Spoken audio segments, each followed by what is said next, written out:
Hey everyone, and welcome back to another video. Today I'm going to show you how you can animate in Roblox Studio. It's pretty easy and I'm going to show how you can do it. So first of all, we're going to launch up Roblox Studio, and then once Roblox Studio launches, I'm going to create a world or an asset, and then I'm going to create something called a rig. A rig basically is a character that you can animate, okay? And I'm going to show you how. So first of all, we're going to go on a classic base template. Okay, base plate. And then from here, I'm going to just zoom in a little bit. And then I'm going to go onto the avatar tab on the top here. Now, from the avatar tab, what I'm going to do is that I'm going to click on rig builder, this one. Okay, which is basically insert rigs to animate. I'm going to click on it. And once I click on it, I'm going to take the rig type R15 because this is more simple. And I'm going to go with the masculine. Then I'm going to go with my avatar. Okay. Now, once it loads in, now I have my own rig, as you can see over here, and this is my character, and I want to animate it.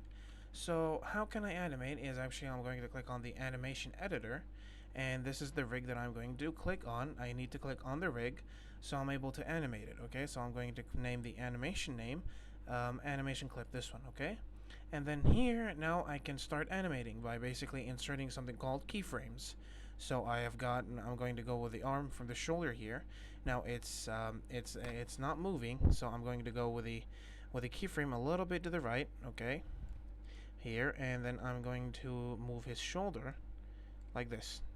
So now if I play it back, as you can see, it is moving, but let me just move the keyframe a little bit so it got some time. And as you can see, I have my I have my person's arm, I have my rig's arm moving. Of course, it's not the best animation, but you get you get the point. It's basically how you can animate. If I just can go back to the beginning, I could completely reset what I did. So yeah, that was basically, guys, how you can start animating. As I said, rig builder, from the rig builder animation editor, and then you would start from the top or from the beginning, and then you would have it in a neutral position and just start moving and doing simple changes. This is how you can simple changes with something called keyframes, and this is actually how you can how you can animate. So yeah, guys, thank you so much for watching. Don't forget to like and subscribe, and I'll see you later.